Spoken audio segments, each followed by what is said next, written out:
The spaghetti monster ride.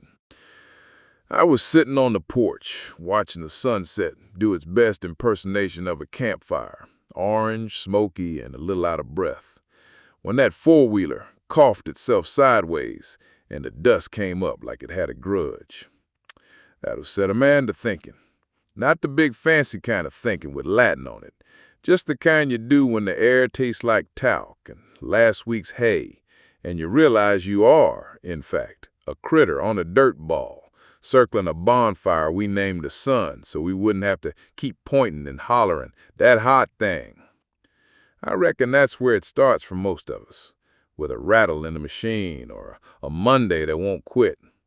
You fix what you can, you cuss what you can't, and somewhere in there the roof of your head lifts like a tin awning in a wind gust, and you ask, okay then, what is all this? I came here through a door I don't remember, and I'll leave by a door I can't preview.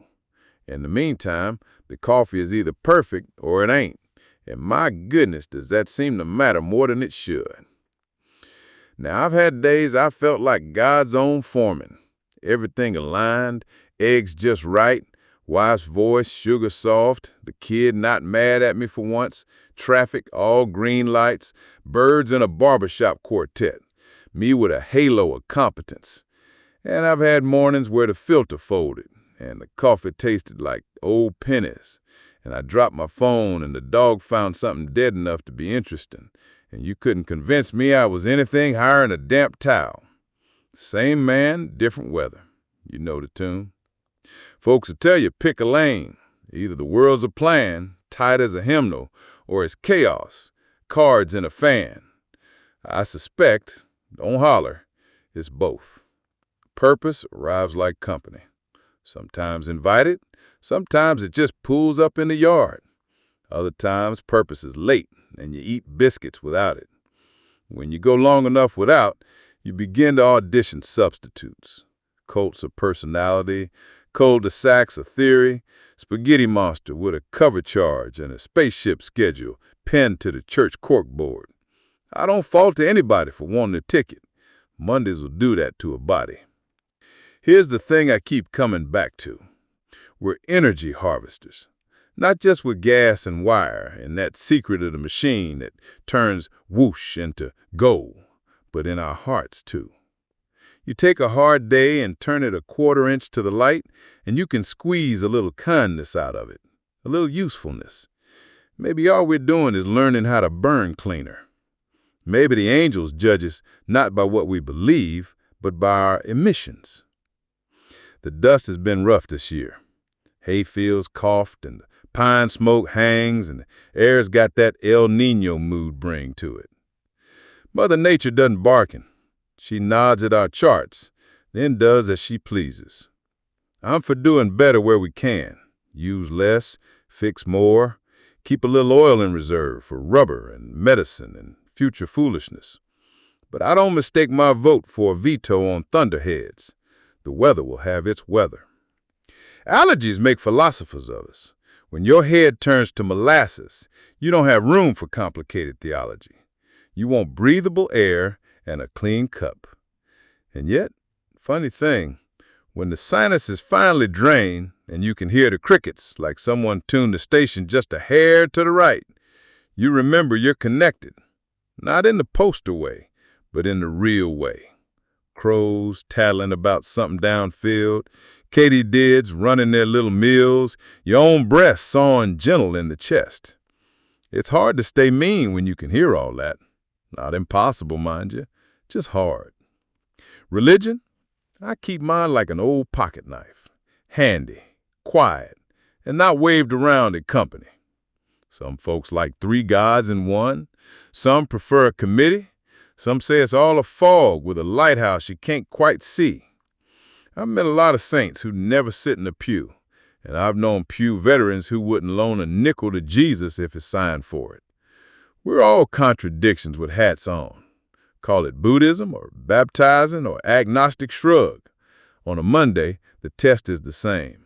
Can you put yourself behind the customer, behind the child, behind the stranger with a flat and no jack?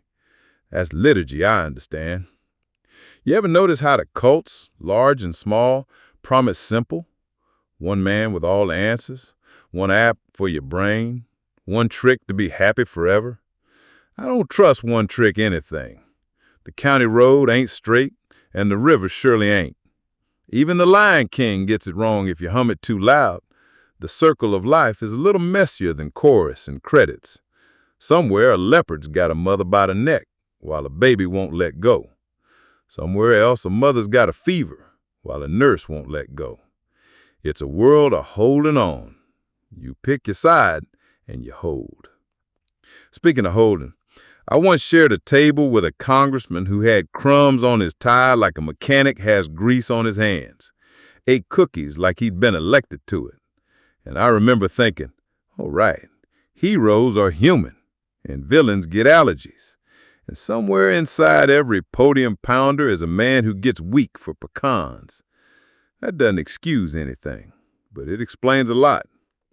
We make idols and we make monsters, and then the idols burp and the monsters say sir to our mothers, and we're left with the untidy truth. Folks is folks. If you force me to give advice, I'll give you two pocketfuls. First, adjust your carburetor. On the four-wheeler, sure, but also on your expectations. Idle down, rich in the mix. Mondays flood easy. Second, pick a small, sturdy purpose and let it anchor the big questions. Make somebody's day a notch lighter will do. So we'll fix what you broke. So we'll tell the truth without being a jerk. You do that 8 or 10,000 times, spaced out over the sunsets, and you'll wake up one morning with a life. Not a perfect one, mind you, just the kind that fits and breathes. I've said before, and I'll keep saying it, that I admire the private Buddhas, the ones who go to the mountain and don't come down till they glow like a lantern. But I'm more at home with the public ones, dusty and sneezy, who check in with mama every day or two and get on with it. The saint with a shop rag in his pocket, the nun with a migraine who still answers the door, the Buddha who rides a four-wheeler and knows which ditch is soft. And if all that sounds like I'm dodging the big question, what is this whole tangled mess, I ain't. I'm saying the answer keeps showing up disguised as little jobs. Sweep the porch. Call your friend back. Don't let the dust make you mean. Laugh at yourself. And be generous with cookies even to the Cookie Monster. Do that, and you'll catch the mystery out of the corner of your eye slipping under the steps like a copperhead. Real, little scary, and better left unpestered. The sun finally gave up its orange and slid behind the pines. I could still smell the day on me. Smoke, dust, a little gasoline. The machine in the shed clicked as it cooled, like it was counting its blessings. I took that as my cue. Locked the door, not to shut the world out, but to give it a minute to run without me. Tomorrow I'll open it again, step into the same old miracle, and try, Lord help me, to burn a little cleaner. And that four-wheeler, we'll circle back to it in the morning. That's life. Fix a thing, then think a thought, then fix another thing. Round and round, like a spaghetti monster ride you didn't exactly buy a ticket for, but somehow keeps letting you back on. I reckon that's grace with a seatbelt.